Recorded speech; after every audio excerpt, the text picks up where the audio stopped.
Welcome to the Secret Keepers podcast with your host, Kareen Zutleger. Join us as we uncover the hidden thoughts, stories, and moments that help bring light to the healing power of truth and examine how silence can affect us mentally, physically, and spiritually. We'll also share profound stories, interviews, and transformative narratives to help release ourselves from the hidden and step into healing towards inner peace, joy, and fulfillment. Now, here's your healing strategist and host, Kareen.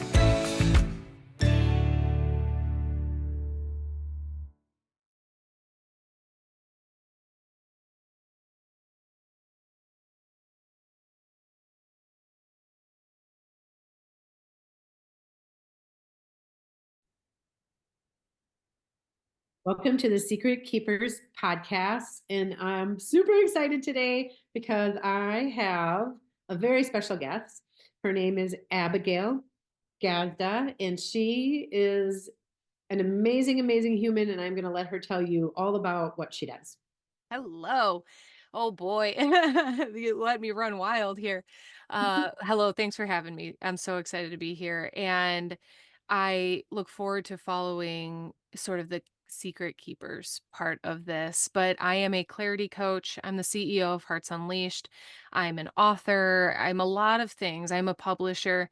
And so, at risk of information overload. I'm a very passionate person living her heart unleashed, and only through the journey that I am sure we will talk about on this episode. Yes, absolutely. That is one of the, many things that I admire about you is that you do live unleashed Mm, and in very heart-centered life. You are so giving. You have so graciously given to me on numerous occasions, mm, and I've allowed myself to receive, which is a pretty big deal.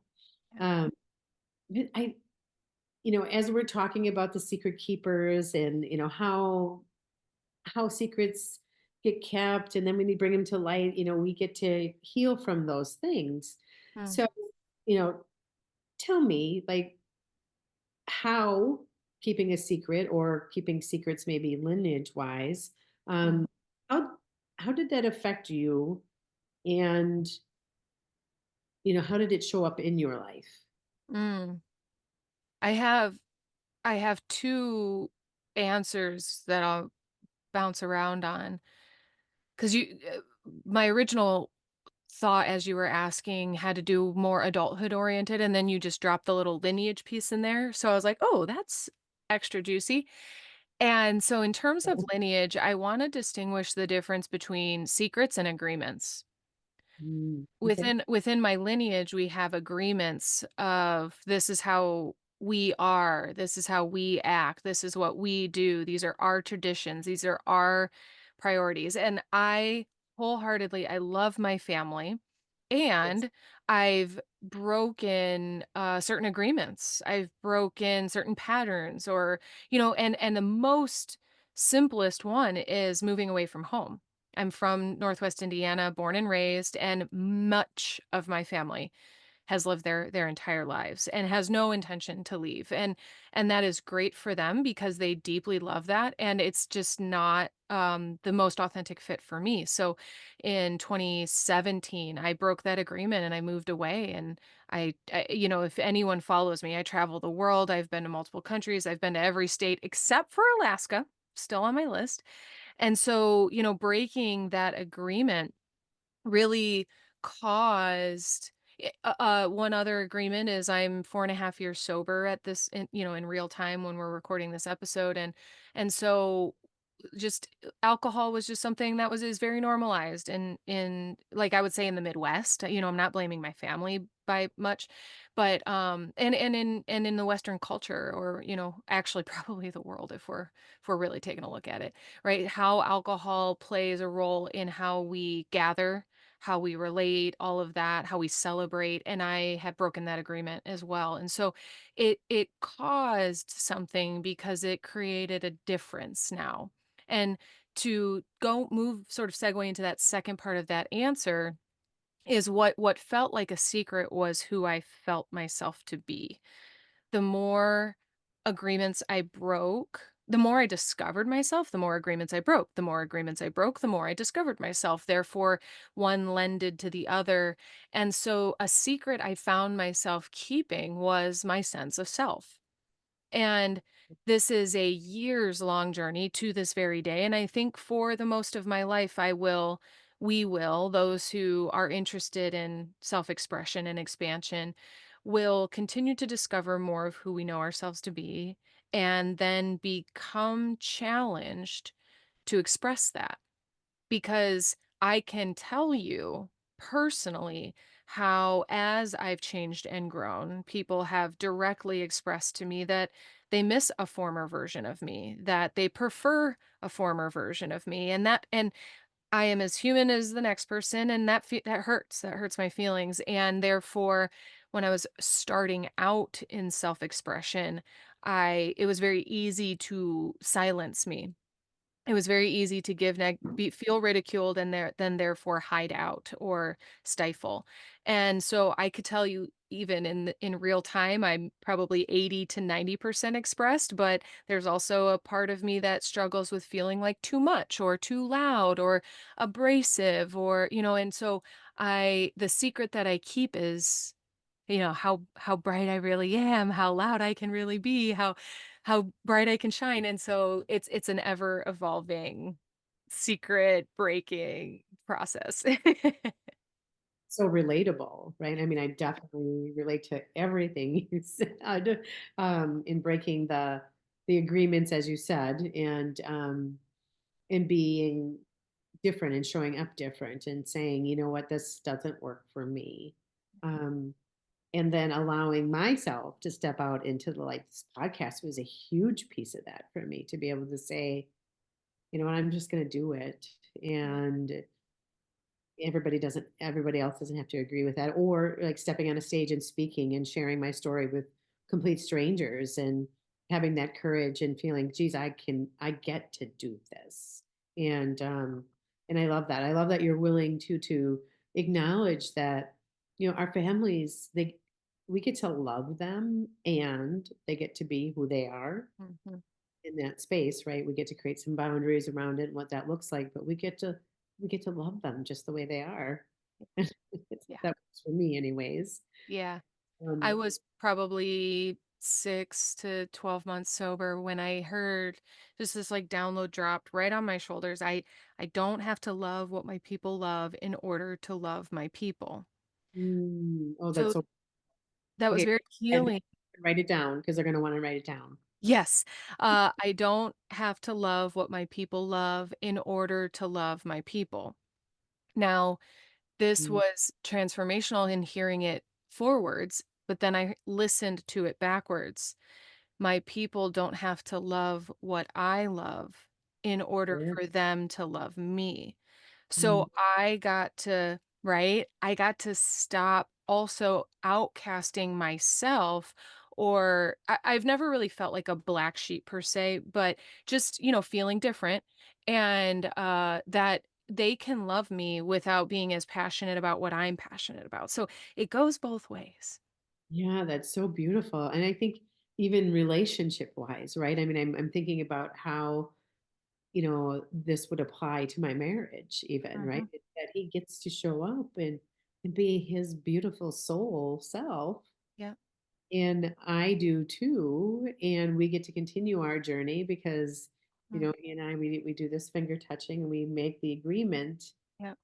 that this is something we still want.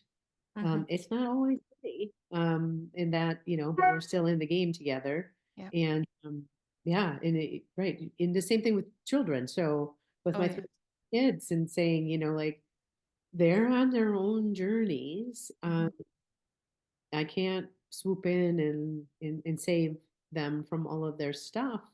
There are lessons for them to learn as well, and they get to, right? They get to experience that. So thank Yeah. you so much for sharing that because I love it. I'm gonna go back and listen to it again and write that quote down. That's for Of sure. course. It's definitely worth it. And what a great gift, right? You get that downloaded information, you're open up, and it's amazing when you're still long enough, um, Mm. can come to you when you get to listen to the guidance, right? And whatever you want to, God, source, universe, the Mhm. creator, whatever, Yeah. gets to talk back to you instead of I'm a talker, So a lot of times I'm doing all the talking, and God is like, stop and listen to me. Got something to say. Hang on. Just listening. So in kind of keeping parts of you secret, how did that start to show up then in your life as far as, spiritually or mentally or physically, how did Mm. it start to show up? Yeah. That's I love that question because it first started with a shedding, right? Like here's who I'm not and Mhm. letting parts of that go, which seemed there's grief in the shedding. So I think it's important to acknowledge because not only are we like other people are grieving the version of us we're shedding, and then we're also grieving the versions of us that we're shedding. So Mhm. then to step into expression and start sharing these quote unquote secrets is who I sense myself to be. I could tell I'm just gonna keep coming back around to that because then it looked like becoming the witch in the woods, the goddess on the ocean, the mermaid, the guardian angel. I get about me like how great I am, that I am medicine and that being in my presence is medicinal. And holy shit, is that scary to announce to the world, right? Oh, for sure. And right? So there's a level of ownership that must also like the secrets we keep are the secrets we hide. And therefore there's a lack of ownership or there's a um privacy. I think that a lot of secrets aren't shared because of the fear of exposure or the sense of danger of truth. And so I just want to point at that because I can tell you that saying all the things I just said about how great I know myself to be feels incredibly dangerous. Like someone's going to either send me to the asylum or burn me at the stake. And so I have navigated what is perceived as people are dangerous, the world is dangerous, there's a threat that looms, right? That my ultimate self-acceptance and expression is inherently dangerous, right? And so the secret must be kept. Well, I've done all the work I could possibly do to believe in something different and then live it. Love that. I love it so much because it touches on so many different things, but the fear, being that underlying source of all of the angst. And we see it all around us, all like just all the time, right? That the fear keeps us from being our fullest expression of ourselves, or for outwardly saying to somebody, I am awesome, right? I am so freaking awesome, and I know I can really help people. And because then you're just full of yourself, Yeah. right? I mean, Yeah. right? And I see that, but I think to fully step into it, to release the fear and to trust, trust is a big thing for me. So even like the slightest little white lie Mm, can send me mm, in a spiral. I want to be able to trust people so deeply, but first mhm, and foremost, I want to be able to trust me, mhm, right? But the fear around us creates that angst. And like I look around me and I see all these beautiful people. mm, Times I feel like people think I have rose colored glasses on.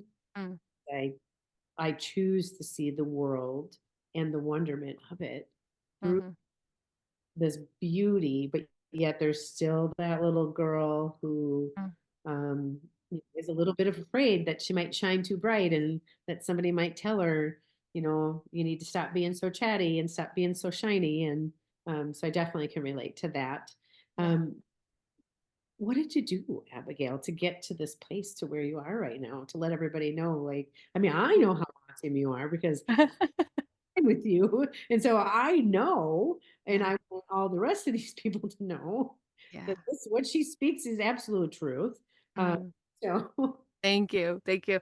Well, and, Yeah, respectfully, like, loaded question, but I'm gonna take a stab at answering it. And I also just want to point at self-preservation, right? Like the fear, the reasons we would keep secrets is all self-preservation, because deep to our primal nature, it's really sorry, it came and it went. It is life or death. It Yeah. is like to be exposed, to be vulnerable, to be raw, to be real is also so dangerous because we can be exiled. And in our primal nature, being exiled also means starvation. It means a victim of the elements, right? So when we think about being a tribal species and being exiled from the tribe, there's so much danger. So we keep our secrets and we live safe lives to stay alive. So I think I say this as part of your question, as a part of the answer, because what did I do? I had to retrain that. I had to I want to offer it as a getting a grip on reality. And that's so convoluted and as a state as an out of context statement.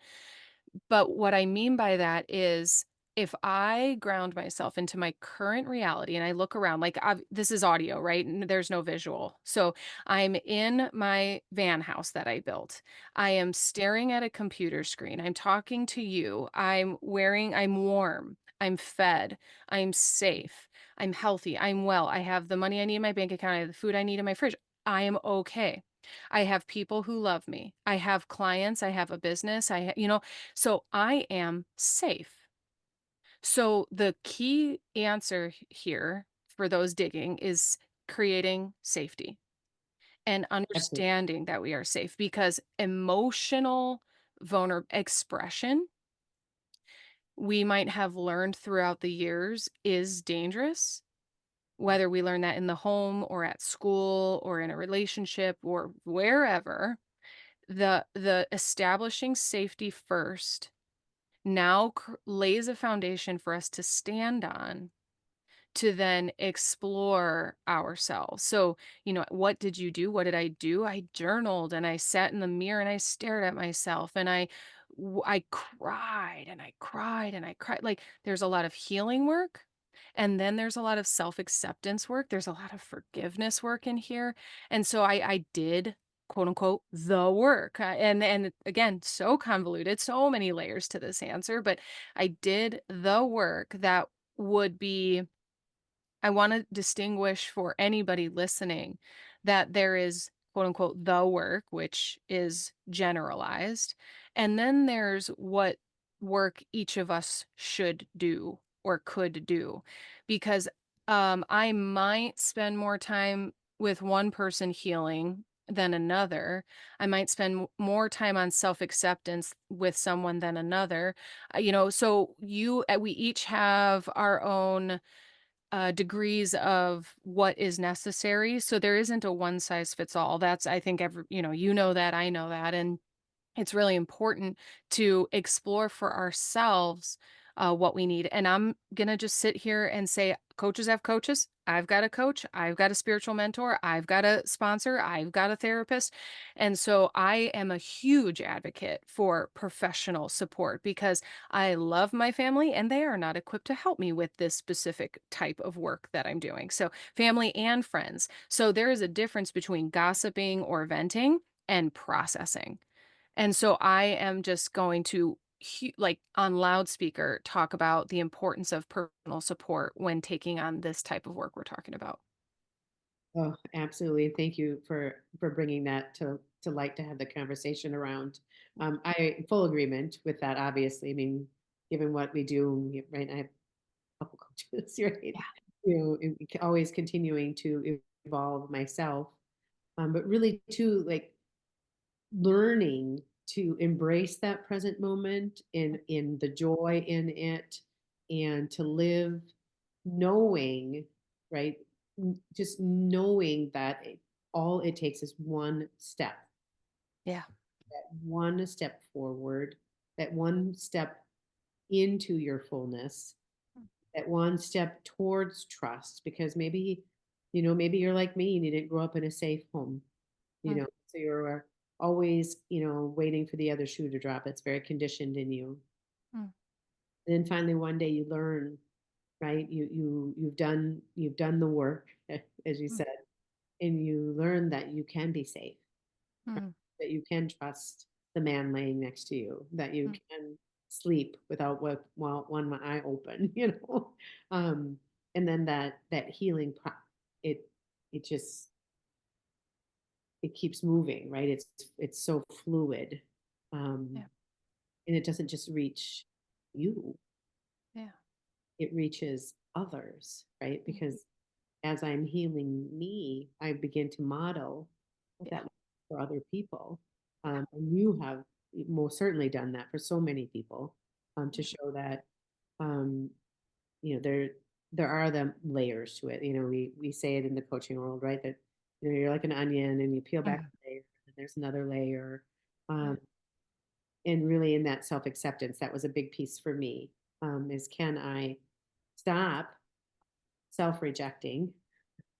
Because that's what I would do. Like I would, before I even walked in a room, I would say I don't belong here. Mm, To feel that uncomfortableness of which was really me just growing, and then I would be, oh, I don't belong here, and I would eject myself out.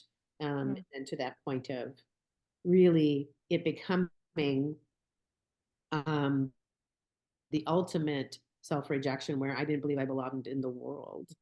So I definitely get it. And I love that you're just continuing to grow yourself mhm. Yeah. in the I different I pieces. gotta say, the motto with myself and within my team is at Hearts Unleashed, we go first. Yeah. So I'm never gonna be my degree's in education, so a teacher and athletic coach.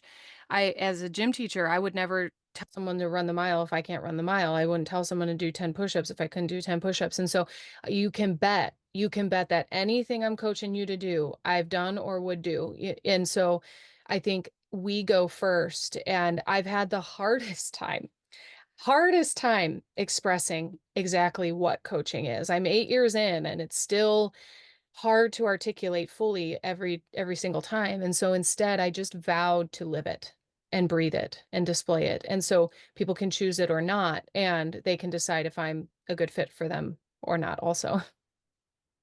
Right. And that's the beauty of it too, right? Because there are all different types of coaches, right? There's different types of mentoring. People come at coaching in a whole different way. Yeah. And you get to find that person that aligns with you, where you're like, oh yeah, this feels like a really nice fit. Yeah. And speaking of that, how can people find you? Great question. I tell you, if you find me one place, you find me every place because, the internet. But AbigailGazda.com is a great place to start, or heartsunleashed.com. Both of those have, all my programs, my books, podcasts, meditations, all sorts of stuff. And then I just like to tell people my favorite place to hang out on social media is Instagram. So that's always a fun place to find me too. Amazing. Abigail, please share with our listening audience, like, just one pearl of wisdom that you have that you hold close to you. But besides the one, quote that you gave me that I'm totally going back to Yes. get at. So, I'm glad you asked. I share this as often as possible because it is what changed the game for me is grace is a key ingredient in the recipe of success. ooh, I love it. Yes. And everything changed for me. I wrote into my first book, Giving Up, the memoir of a quitter. I said, if being hard on yourself worked, it would have worked by now. I was raised an athlete, so I have a very strong inner critic, very strong. And if beating the crap out of myself worked, it would have worked by now. And so I started to practice grace, and it accelerated everything in my life. Oh, so beautiful, so beautiful. Well, thank you so much for coming on to the Secret Keepers, and all the information on how to find Abigail will be in the show notes. Thank Thank you you. so much. Thank you. I appreciate